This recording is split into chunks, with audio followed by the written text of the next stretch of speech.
Welcome to the channel, everyone. I'm Dr. Mayo with BizCrown Media, where we help you with digital marketing strategies, apps, and tools. And this week, I'm here to present you top digital marketing news that you want to know about. And it's a lot of great information that we have this week. A lot on Instagram, quite a good amount of information on X, good amount of information on Google, YouTube, and some reports that you want to know about based on some trends in the industry. And this is going to be very helpful for you to know so you can apply these trends to your digital marketing strategies. And I have been getting questions on whether we do webinars or how you can use these trends. These are questions that I've been getting lately. So we are going to be doing weekly Zoom calls where I'll be covering how you could use these trends and also providing you with trend reports if you want them. If that's the case, let me know, send us a message so that we can provide you that information. But without further ado, we are going to start with our weekly digital marketing news. Let's go. So let's start with Instagram. Instagram adds new DM engagement options.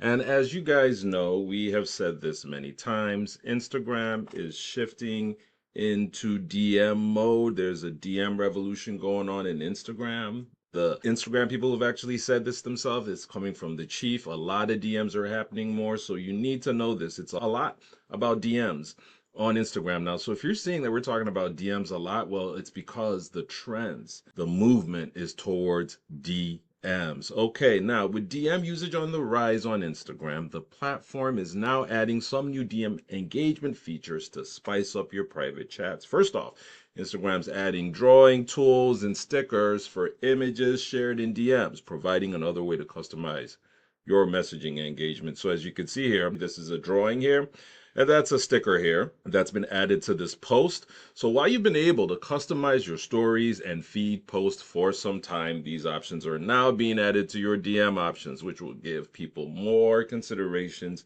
in their messaging process. Now, Instagram's also expanding its cut out options to DM so you can use specific elements from your photos as stickers. So as you can see here, you just go to create. This is the create button. You could create a sticker. In this case, this person is creating a sticker with their dog, and it cuts out the dog, cuts out the background, as you can see. Whoa, really cool. So that's also happening. So Instagram added cutouts for stories back in May, and it'll now also be available as an option for DM shares. So again, it's a new feature as such, but it'll now be available in more places. Also, Instagram is adding new birthday indicators to users' note bubbles in your inbox so you'll know when their birthday is. That's helpful because if you're like me, I do not remember birthdays. Times I forget mine, which is always handy. I doubt that I remember anybody's birthday. That's what this guy is saying. So there's also a confetti animation when you tap a birthday note. Finally, Instagram's also added some new chat themes for fall because we are in fall. Here comes the cold weather. So change your chat theme to curate your own vibe just in time for moments we're all chatting about, like fall for your pumpkin spice vibe and Sabrina Carpenter in celebration of her new album. Okay. Pumpkin spice latte though. And as noted, Instagram's DMs are now seeing much more usage, with IG users now far more likely to engage within their messages than via stories or the main feed, which is what I just told you about. So for most, Reels is now the primary consumption element, with users then sharing Reels with friends via DMs. That's the most common usage trend in the app, which is what I just said. So this has nothing to do about anybody being creative here. This is about the trends and you following the data. That's the most common usage trend in the app, which is a far cry from its digital photo album roots. And it's important to know such shifts in your outreach and engagement process. And that's knowing this trend. Now you're wondering, how do you use it? You need to go into your strategy, look at data, know exactly how to do that. So again, DMs are the main thing now on Instagram. And these are all the new additions now that they've added. And you know what? I have to stress this out that, a lot of these new features, when they put them on, the people that jump on them right away get the most, because they want to push that feature out. So if you're using that in your content, a lot of times it helps optimize you. That really helped me when YouTube came out with YouTube Shorts. I was one of the earliest to jump on the bandwagon, and wow, that made a huge difference in my YouTube strategy. You don't get that same engagement with shorts now because everybody's on shorts now. So I implore you to go check out this and also go with these trends and use these features now on Instagram. And of course, if you want to know more, we can always talk about it in our call. Now let's move to the next one. Instagram ads, stories, comments to encourage interaction. So Instagram's rolling out another way to encourage more interaction, this time via comments on stories, which are then visible to all who view that story content. Ooh. So as you can see in this example sequence here, shared by this person, some IG users are now being notified of a new stories commenting option. As per the notification, it says you can now comment on stories. Comments are visible to anyone who views the story. So they are displayed along the bottom of the frame above the function controls and viewer details. So they're not as intrusive, and it could add another way to get more people talking about stories, updates with prompts that function essentially, or comment highlights displayed on the main screen. So as you can see here, this is it. Leave a comment, show friends some love. Okay, new comments feature for stories, and it's sunny out. You see it. These are the comments here. So pretty cool. Now Instagram's been trying to find new ways to get people engaging in the app as more and more users switch to private DMs. This is a resounding theme for discussion and sharing. And this is just not happening on Instagram. This is happening in the social sphere. Indeed, according to Instagram chief Adam Mosseri, IG users now post a lot more to stories and send a lot more DMs than they post on the main feed, which limits interaction. But Instagram's been trying to counter this through tools like Notes, which enable users to leave conversation prompts at the top of the inbox tab. Notes has been a big hit, growing at a wild pace according to the app, but even more important, Instagram reported last June that teen users create notes at 10 times the rate of non-teens. That's a user cohort that Instagram really wants to keep a hold on. And interacting and building your social graph remains a key differentiator for the app over TikTok. This also lets you know that if a lot of teens are moving towards DMs, that might be a way to reach them. That's something to highlight there and take note of. Of course, creators can also switch off stories, commenting if they choose, so they won't have these comments displayed on their content. So there's a way to maintain the presentation integrity of your creations, but allowing stories comments could be a good way to boost your reach by generating more engagement with your content. So as you can see here, this is how it is. Feeling festive, annoyed with you know who, current mood, posting your current mood here. So hungry, what should I eat? So these are the things now that you could do, and you should go check it out now on Instagram. Moving on to the next one, still on the Instagram train, as you know. Now Instagram adds new text and sticker options. Instagram's adding some new creative options, including a range of new fonts for your reels and stories, stickers for photos, text animation, and more. First off, IG has added several new text fonts that you can use in your posts. So as you can see here, more text fonts. As you can see, you now have more ways to enhance the feel of your stories with fonts that better align with your message. Instagram has also simplified the process of adding text to your post, making it easier to access these new styles. As per Instagram, open the text tool and tap on the text button to see the new fonts. Once you've selected a font, you can animate your text or add an effect, easily mix and match to find a combination that breaks the mold and feels uniquely you. So you can see here, make it shine, make it shine. And text animation is another new feature, so you can animate it. And in combination, these new additions will provide more ways to express yourself via your updates. You could tell a lot of people use a lot of these effects to engage their users because they do not want to have boring feeds. So how do you use these effects to engage? Because if you're putting animation and you're putting slides, you're putting effects there, it captures people's attention. They're just not doing this to add more stuff there. No, it's based on how people are responding. So they'll see that videos that have animated text are getting more views. Well, how are they going to help the user more? Well, make the text in there animated. So you see, it's a process that's going on here that's making them release these tools. So if you're using them, if you're using these tools in Instagram, these like new text font tools, animated tools and whatnot, well, you are just leveraging the technology that they have seen as working and that will probably work for you, or leveraging the strategy as well. You are just leveraging the feature. So they're putting all these out so you can leverage the feature that they see that others are using and it's working, and they're making it now accessible to you. So it's something to really think about and not just, oh, another new feature. No, this is based on the fact that they've seen it's working, and now they're now enhancing the app for others to be able to do it easily without the technological know-how or the high skill set to do that. Now they also say, so you'll be able to add text and sticker effects to single and multi-image posts, which will extend your canvas for creation in the app. Instagram also recently expanded carousel posts to 20 frames, providing even more capacity to build extensive collections. So the new updates are part of Instagram's push to keep a hold on young audiences and to provide more creative options in line with broader usage trends. TikTok, for example, already enables users to post photos with stickers. And with it looking more and more like TikTok will be gone from US early next year, Instagram's looking to create a more familiar space for cast-offs from the app. That's also why IG is looking to lean further into music features. We've covered this before too. And trends, and these updates will provide even more creative tools, features to align with potential shifts. So those are the new features on Instagram.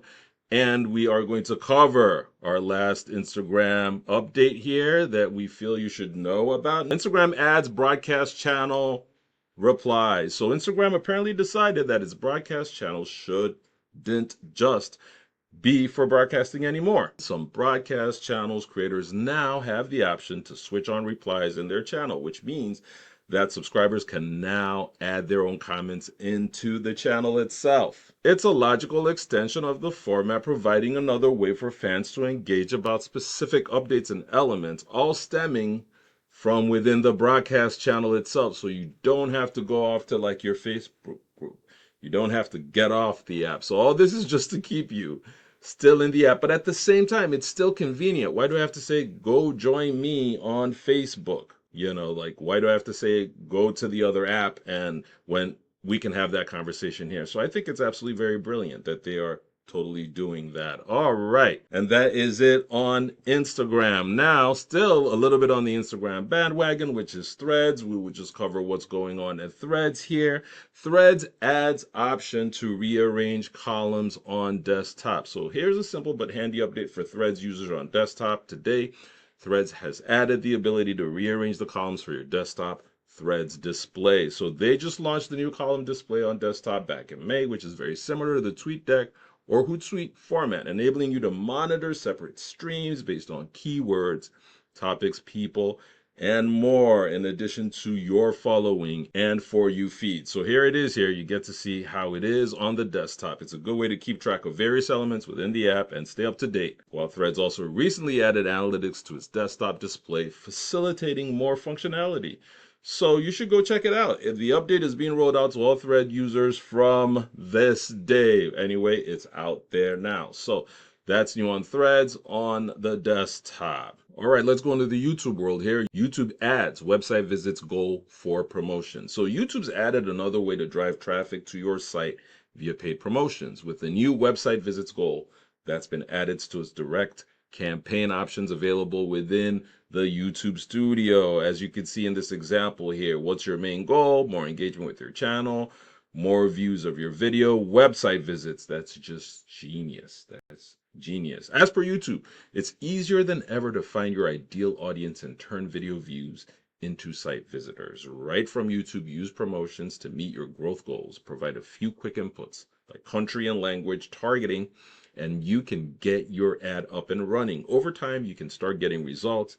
Track the site visits that you are generating on the promotions tab in the YouTube studio. And as Google notes, that'll provide a more direct way to increase traffic to your own site, where you can both better measure responses and utilize additional promotional and connection opportunities. YouTube says that channels will be able to utilize this new goal in ads shown on shorts in the main feed and via skippable in-stream ads. These videos, it says, will be labeled as sponsored. Just to be clear, promotions are in addition to your channel's organic reach and discovery on YouTube, and any subscribers and watch time gained from ads won't count toward YouTube Partner Program eligibility. Google further notes that brands and creators should utilize Google Ads for more advanced video ad campaigns. For smaller scale promotions that drive traffic from YouTube, this could be a handy option to have in your toolkit. I think this is amazing. I think this is Awesome. Now, why do I think this is awesome? You think about it.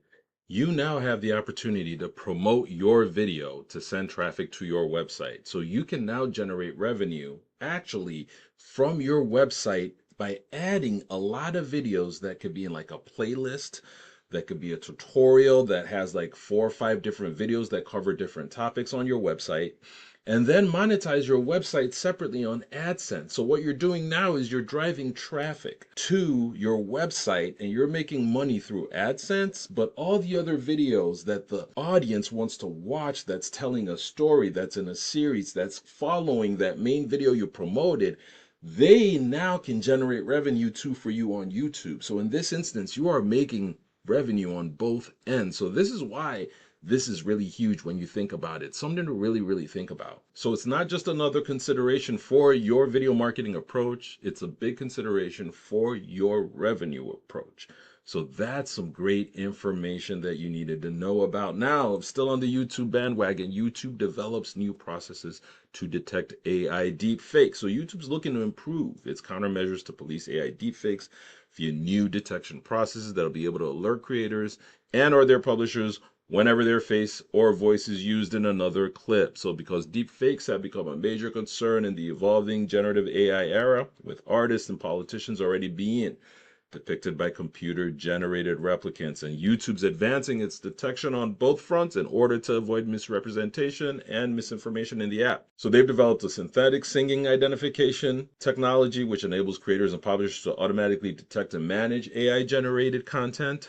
They have also developed a tool which will be able to detect and manage AI-generated content depicting real people's faces. That'll give talent agents and celebrities similar detection tools to music publishers, enabling them to crack down on illegal use of their clients, while political parties will also be paying attention to this new option. So YouTube says since 2007, Content ID has provided granular control to rights holders across their entire catalogs on YouTube, with billions of claims processed every year, while simultaneously generating billions in new revenue for artists and creators through reuse of their work. We're committed to bringing this same level of protection and empowerment into the AI age. So it says, as YouTube creators know, copy strikes have becoming increasingly restrictive over time, but that gives rights holders more capacity to manage their clients' likeness. So now that's going on YouTube. They've developed a new process to detect AI deep fakes, which is awesome. Let's move on to our next part of YouTube. It's a lot of information on YouTube this week, which is awesome. YouTube adds more thumb frame editing options for shorts. YouTube's giving shorts creators more options to customize their thumbnails with the capacity to edit your shorts thumbnail frame post, upload by adding text and filter to the image. As you can see in this example here, that's it right here. You could choose a filter, you could choose a frame. Now you'll be able to choose a frame for your shorts thumbnail and then add text and filters to change the look of that image. You can't upload custom shorts thumbnails as yet, but this provides more ways to customize your shorts presentation. So why can't you just add wholly custom shorts thumbnails like you can with regular YouTube clips? Well, in YouTube's view, you don't really need to. Well, so shorts thumbnail editing has been a much requested feature. YouTube says that the shorts thumbnails are not as important as regular video thumbnail images because most users come across short clips within the shorts feed. They're scrolling through the full screen video display as opposed to tapping on a smaller thumbnail to activate shorts clips. That said, there are other ways for users to find your shorts, and YouTube's also trying to cater to this. As a reminder, they say, shorts thumbnails will only show on search, hashtag, and audio pivot pages and on your channel. We are exploring bringing additional functionality to shorts thumbnails next year. So it could still be on the horizon. I think it's good because, I mean, some of my shorts, you see me and I'm like, it's like, I mean, I can't even change it. You're like in the middle, like, what is that? Like, that's not attractive at all. So I hope this will be helpful. I want to go back into all my shorts and then make the edits. And you know what's funny? When shorts first came out, because I was one of the first to get on the bandwagon, you could actually edit your thumbnails then. A lot of my top viewed shorts have thumbnails, but they took it away. And now we have this. So I think it's cool that you don't have to see me in my shorts looking like a scarecrow anymore. But you have this option now with YouTube. And so they're talking about it here, text and filters for shorts, thumbnails, and the ability to edit shorts, thumbnails, post upload. So that is in YouTube world. A lot of great information on YouTube this week. Now we jump into Google. Google expands virtual try-on tool. So Google is expanding its virtual try-on option to more clothing types as it continues to develop new processes to facilitate more accurate depictions of items. Originally launched for men's and women's tops last year, Virtual Try-On uses AI to show how chosen items look on different body types, down to the shadows, wrinkles, and draping, helping to improve the online shopping process. And now Google's expanding Virtual Try-On to dresses as well. So as you can see here, you can try it, you can choose sizes, and the updated try-on process now enables you to visualize what dresses look like on different body types. Look at that. If you're in the US, simply search for dresses on search and click any style that includes a try-on badge. From there, you can see what that garment looks like on a diverse set of real models, ranging in sizes from extra, extra small to XXXL. Select a model that resonates with you to get a better sense of how the dress looks. Once you find what you're looking for,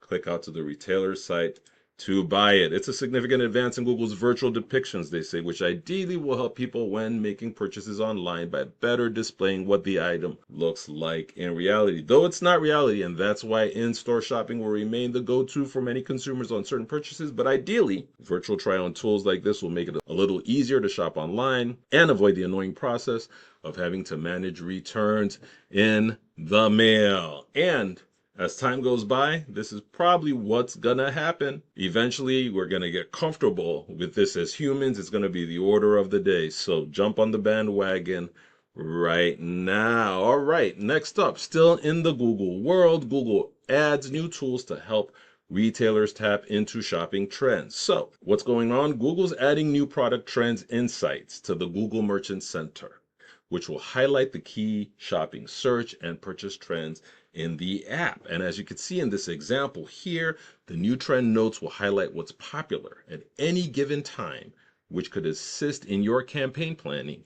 As for Google, this means you can jump on viral moments, make better informed inventory decisions, and ensure your product descriptions use the same terms. Say you're a specialty denim retailer thinking of putting away some surplus inventory of knee-length denim shorts that haven't been taken off. The new trends insights in Merchant Center might show you that not only are denim Bermuda shorts surprisingly popular right now, but also people are actually using the words long denim jorts to find them. So Google's also bringing more AI elements to its Merchant Center analytics, including summaries of recent product performance. Why is this important? Data is probably one of the most important things right now when it comes to marketing, when it comes to selling, when it comes to commerce. How can you sell something when you don't even know what people want about it, where they want it, how they want it, even if they want it? And so without having all that data, you put yourself in a tough spot. It's better to go look at what people are searching for based on insights, based on data. Look at what you can then provide for them. Look at what's in your inventory. Look at what's in your skill set. Look at what you can then bring to the table to meet that value based on the trends. Otherwise, you are just living in your own world. You're not living in the out world. And you know what? You're not selling to yourself. You're selling to the out world. So that's why it's very important that data is something that you have to depend on. The trends. You have to look at what people are searching for. You have to focus on the numbers. Do not just rely on your emotions or what you think people are looking for. You will be really disappointed.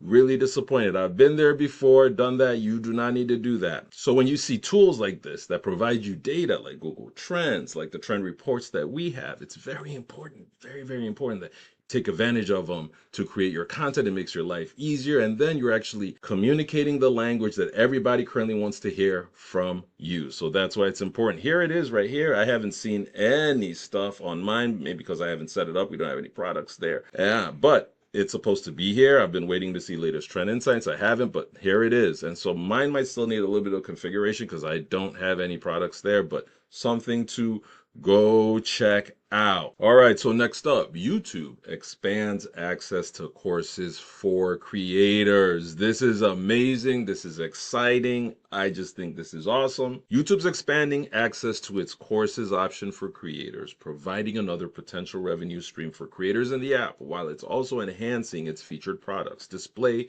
for those using live shopping and making it possible for creators to add AI labels when uploading via mobile device. So first off, on Courses, originally launched in beta with selected creators back in 2020, YouTube's Courses option enables creators to offer free or paid learning programs on their channel. So as you can see, here's an example. With Courses, creators can build their own video education offerings aligned to their channel, providing another means to keep their audience engaged and also bring in additional revenue from course take up. And now YouTube will enable more channels to launch courses in the app, which will be creatable via YouTube Studio where available.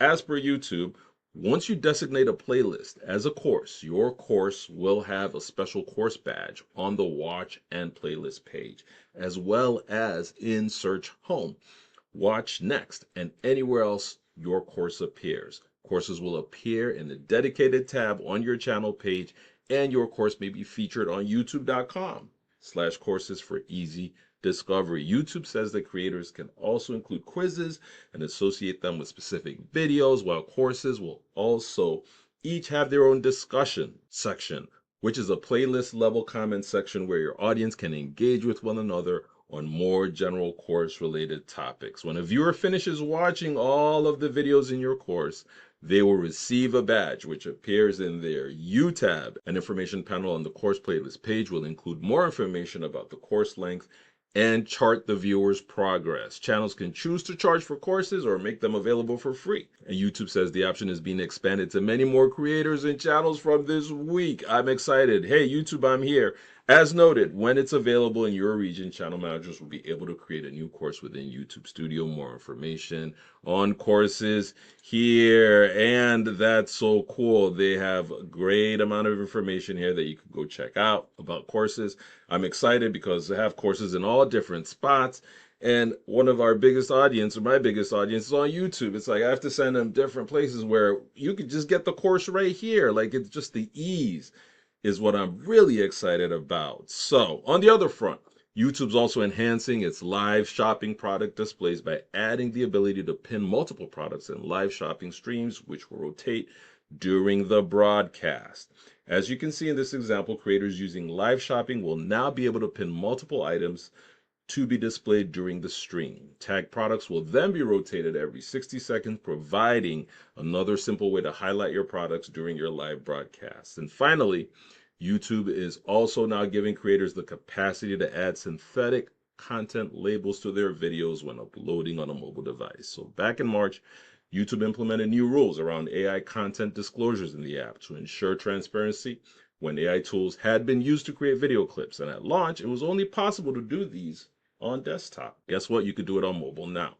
So you can upload on mobile now and highlight the fact that this is altered content with AI. As you can see here, altered content, and you could go here and say no, yes, which is very, very awesome. So that's like great information on YouTube. I'm excited. You should go check that out. And hopefully you could start to use these features like right away. All right, we are going to move into X land over here, and X launches new connected TV app. After sharing glimpses of its new TV app over the past few months, X has now officially launched the beta version of XTV, which it claims is a massive leap forward in transforming X into a video first platform. So just wanted to let you know here it is. It looks a little Tubi-ish. It looks a lot like the connected TV version of YouTube, right? Yes, X's new big screen playback platform is essentially the exact same as the YouTube TV app, providing an overview of all the video content that you can watch on X on the biggest screen in your house. So X has reportedly informed potential video ad partners that the new TV app will highlight trending content powered by X's advancing AI systems. Well, it'll also eventually include cross-device compatibility, enabling users to continue watching content as they shift from their phone to their TV. X has also noted that it'll soon be offering new ad options for the TV app, though these are not available as of yet. So the hope is that this will encourage expanded video content consumption in the app, with CTV being the fastest growing usage category for YouTube. There's pretty clear logic as to why X would want to lean into this. And how have they started this? They have signed video content deals with Khloe Kardashian, Paris Hilton, Tucker Carlson, Don Lemon, Tulsi Gabbard, Jim Rome, WWE, The Big Three, and Rap Battle Show Versus, which is looking to make a comeback on X. They are planning to do Go check that out. It says the XTV app beta is now available on several app stores with more platforms on the way. Paired with our upcoming video tab, this marks a massive leap forward in transforming X into a video first platform and unlocking new opportunities for creators, advertisers, and our partners. That's from engineering at X. Still on the X bandwagon, let's see. X rolls out DM editing on iOS. Against the backdrop of everything happening in X, it continues to roll out updates, which is amazing, with DM editing being launched for iOS users over the weekend. Now you can edit your DMs. Now available on iOS, download the latest app to access the feature. Other platforms coming soon, so you can make your edits there. Just wanted to let you know in your DMs on X. And that wraps it up for our X news. Let's move on now. So we are now moving into the strategy part of the digital marketing news, where we get to talk about reports and strategies, and this is really, really cool. So the first one we're going to talk about is Meta shares Reels marketing tips in new guide. Looking to use Reels as part of your holiday campaign push? You probably should be. Reels across both Facebook and IG are Meta's fastest growing content type, now driving over 200 billion views a day across the two platforms. So short form video has become the most popular form of content consumption. And if you want to maximize your messaging, you need to be paying attention to Reels trends and how they're driving response in the app. Do not forget, we have a short form content course that gives you all the tips on how to create banging short form content that we've used to generate millions of views. Go check it out. It's all about short form content now, which is where this new report comes in. Meta has published a new 10-page Reels performance playbook, which includes a heap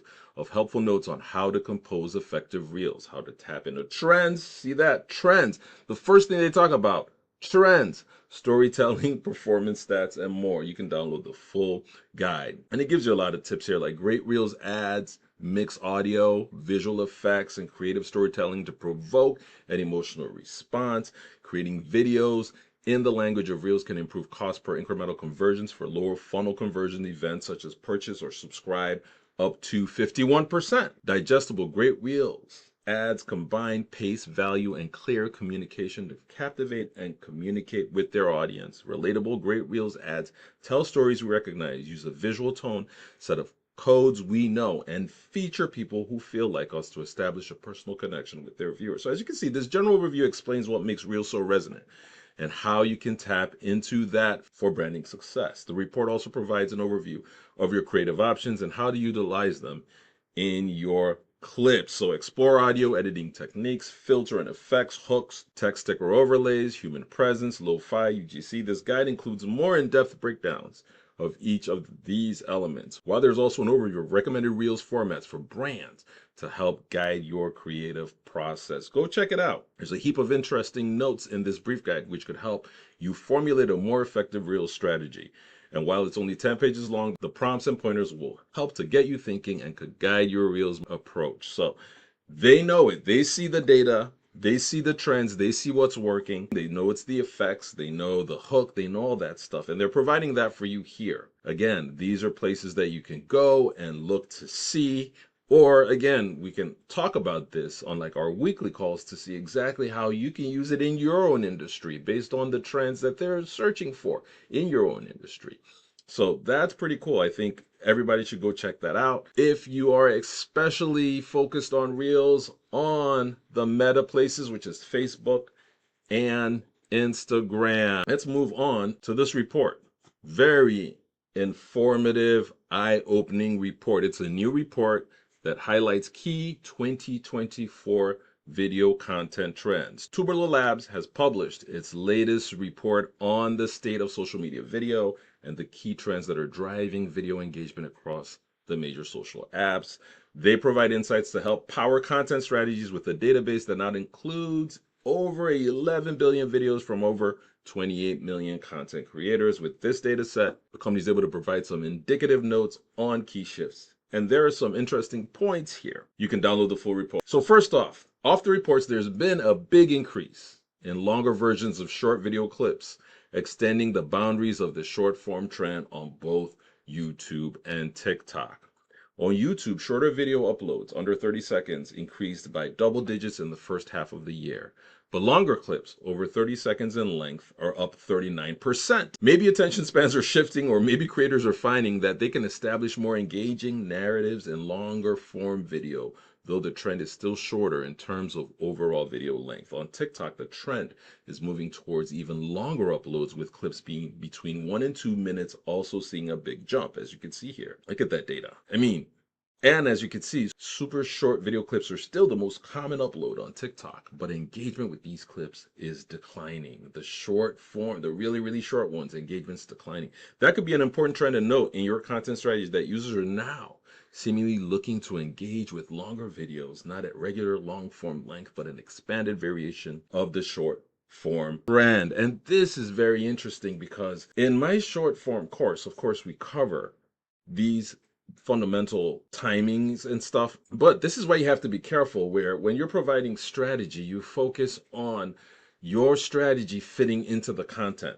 So if it's 30 seconds that was raining before, you probably were doing content based on 30 seconds. Now it's getting longer. That's where the trends are going. You still stick to your strategy and create the longer content. So it's still the same thing. You're just still modifying your, that's why having a strategy is very, very important. It's very important. Tubulars also provided insights into rising TikTok content trends and niches. So as you can see, TikTok category viewership growth. You have people, lifestyle, movies and TV, sports, food and drink, animals and pets, beauty, family and parenting, fashion, music, business and finance. Beauty and music makes sense, but I'll bet you weren't guessing that business and finance clips are seeing such a significant rise in the app. The top current trends in this category, according to TikTok trends, are like home ownership at a young age, viral finance tips, financial services for entrepreneurs, and Latino business success.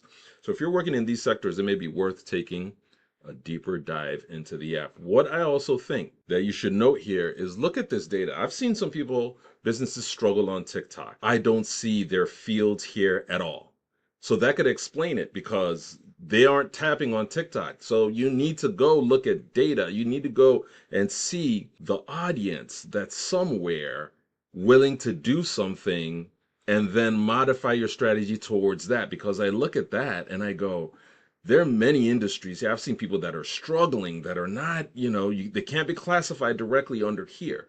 But this explains why, because this is what people are looking for on TikTok. What you have to offer, they might be looking for that on another channel. So it's very important to note that look at, if you're going on a channel and you get information like this, you're looking at that information and you're going, okay, where does my category fall in here? I do not see anything. Then maybe I shouldn't be breaking. I could keep a presence there, but maybe I should not be losing my mind. So it's very important. That's another eye-opening thing here. All right. So Tubulars also provided an overview of key trends across the major social video apps. So look, Facebook video uploads increased by 1.8 times. TikTok comments increased by 4.5%. Instagram engagement skyrocketed by 33%. And YouTube viewership rose by 14%. Instagram engagement is rising, which coincides with Meta's push to inject more AI recommended content into users' feeds. Back in April, Meta reported that 50% of the content that users see on their IG now comes via AI recommendations, not from profiles that you follow. So if you've had any queries about why Meta's leaning so heavily into AI recommendations, that is why. And guess what? They are seeing the results. Facebook's posting overall has been in decline over the last few years as users shift away from uploading their own updates in favor of sharing with smaller groups in DMs. The rise of Reels may have provided new inspiration to get more people posting to Facebook once again, or maybe more creators are looking to repost their TikTok content to Facebook with a view to TikTok being removed in the US. So there's a lot of information there. Looking at this report alone just is eye-opening. Makes you know, like, hey, if you've been dropping 30-second videos and they've not been popping, well, you might know why. This is why we have to look at the numbers so we do not lose our mind as marketers, as business owners. So we are just focused on creating the content that the audience wants. Next up, Reddit publishes 2025 marketing planning guide. Reddit is huge now. So we still have a few months to go in 2024, but there's still plenty of planning that you need to implement for the final push of the year. And that's true. If you're corporate America right now, you are already looking at quarter one first quarter, you have moved, in some instances, the second quarter, based on your forecasts for the new year. You should be way past the holidays now, which is why Reddit's already published its 2025 Annual Moments Planning Guide, which outlines all the key dates of note for the coming 12 months. So if you're a process guy, if you're a marketing forecaster, this is it. This is where you want to just come and just chill. All right, moments on Reddit. As you can see here, they've listed it from January, March, April, May, June, July, August, September, October, November, December, the holiday moments, the culture moments, the lifestyle moments. This is game. This is like great information. And if it's going on Reddit, because Reddit, I mean, there's a lot of discussions going on Reddit. You can imagine that on social it's happening. I even knew of a guy who would go on Reddit, copy the funniest jokes, and go on social media to post them. Of course, they're going to take off, you know. So this is just something that you need to look at if you're planning your first quarter, your second quarter, third, fourth quarter already for next year. These are some moments where this is the chatter. These are the themes that you could fit your marketing into. So that's it. The Reddit publishes 2025 Marketing Planning Guide. Graphics that we just looked at here. Go check it out. All right, let's finalize with the new report. Looks at social shopping adoption and trends. A lot of strategy here, guys. While social shopping hasn't taken off the way the platforms would like, they're still pushing in-stream shopping tools in the hopes of building new revenue streams. TikTok in particular keeps trying to make in-app shopping happen as it seeks to replicate the success that it saw with the in-stream shopping on their Chinese version of the app. The app generated 37.5 billion in gross merchandise sales, which is a 50% increase the previous year. Meanwhile, TikTok generated only 4 billion via in-app spending. At the West, people are still not warmed up to social shopping as much as they are in the East. So that's what's going on here. But it brings us to this new research report from eMarketer, which looks at social shopping adoption and what inspires social shoppers to make a purchase in stream. To clarify, social shoppers in this context are social media users who have purchased at least one thing via social apps over the past year and their main platforms of choice. You guessed it. Now, here's the thing. You might want to check this out if you do lives, to know the platform that you should be on to be selling. But here it is. Over 6 in 10 social shoppers have bought something via Facebook in the past 12 months. So as you can see here, Facebook is the Don Dada right here. Facebook by 60.9%, TikTok by 35.5%, which is huge because TikTok, when did TikTok launch? Like, look at all these guys here. Instagram, YouTube, all these guys are really below. So Facebook is by far the leading platform for driving shopping behavior, followed by TikTok and Instagram, both at around half the rate. Why is this important to know? That means if you're selling to consumers in the East, maybe another channel. If you're selling to consumers in the West, it's Facebook. In the US, it's Facebook. They are still very comfortable with making purchases on Facebook. This has nothing to do with how you feel. This is what they're comfortable with. So you need to take note of that. That's still their comfort zone, no matter whether you like Facebook or not. The audience, the general population likes it for their purchases.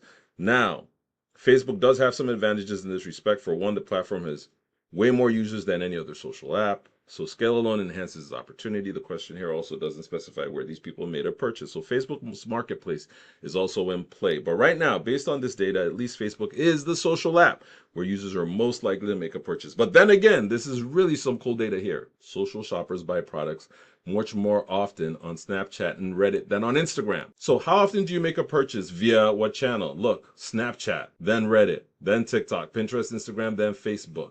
So as you can see in this chart, in terms of shopping frequency, people who are regularly using Snapchat and Reddit are more likely to make regular purchases in each respective app.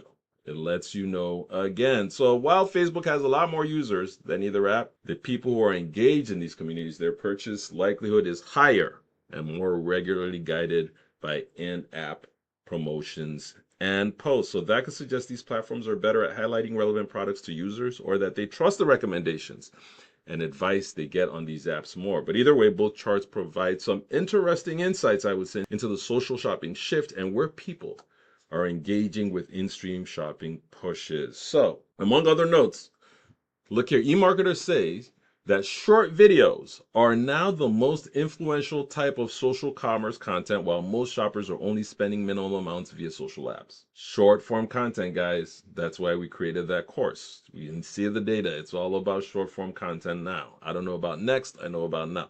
Neither of those notes are a big surprise, but it does highlight the value of short form content while also pointing to the fact that trust likely remains a factor for social shoppers, which could be another impediment to adoption. So, great information here. Again, if you have noticed that you have been on X and struggling, well, look here. The data says maybe go to Facebook. You know what I'm saying? Like, look at your audience, but at the same time, look at what is happening in the landscape, what people are comfortable with. And I remember a few years back, Pinterest, the data that I saw was Pinterest had the highest revenue per purchase. That's not in here. Maybe it's in some other data in here. But out of all the channels then at that point, like if you made a purchase in Pinterest, the profit margins were the highest. So they're different dynamics when it comes to all these channels, but it's good to go and then look at the dynamics that work for each channels. Because if I realize that the profit margins on Pinterest are a lot more, it gives me an idea on how I should set my pricing, and take note of stuff like that. So I think that's important.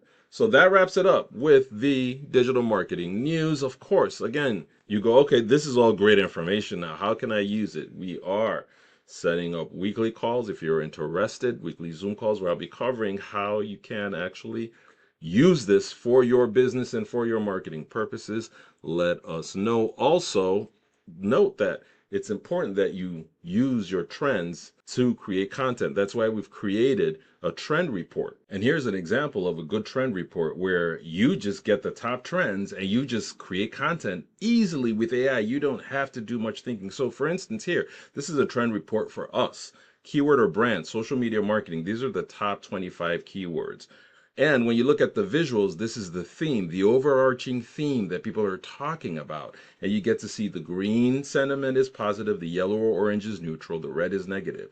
So I can look at the themes that my industry is really talking about and create content on that. I could look at the top hashtag ratios. Like, look here, I could look at these hashtags and go, wow, this is what's going on now in the industry when it comes to hashtags, and I could create content around that. And I could also look at the top aspects ratio, like where all this is happening, the features, where all this chatter about this stuff is happening, so I know exactly what to do. And I could simply just go in here and copy the keywords just right here. Look at these keywords, hashtags, copy them, and then create content with them. Like with an example here, look, for example, I could go, give me ideas. So example, I could go for social media posts. Give me 5 social media posts I could choose from using. You choose the keywords right here and the hashtags or the keywords and hashtags that I'll post on your social media channels for our digital marketing company. And it's very simple. When you have an AI tool like Gemini over here, I could simply just say, give me 5 social media posts I could choose from right here and copy and paste it, right? And then choose maybe hashtags or right here, we're just going to choose the top keywords. And then I just paste there. And as you can see right in here in Gemini, I could actually create content just by using the top themes, the top hashtags. And in this way, what do you think is going to happen? Because I am in the chatter of what's going on and what's trending. And I could use this in different ways. I could use this online. I could use this for a networking meeting. Let's say I'm going to go to a networking meeting and talk about my business. These are things that I can tell the AI to give me ideas on by just going in here based on the trends. You can't beat that. So if you are interested in a report like this, of course, let us know. Send me a message that says report, and we'll talk about how you can get this report so you can create your content consistently. Well, I hope this was helpful. If it is, like the video, subscribe to our channel so you could stay ahead with the digital marketing trends. And of course, if you want to join us for our weekly calls, let me know. We'll cover how you can use these trends. If you also want the reports to be able to create your content easily based on trends, let me know. Till next time, take care.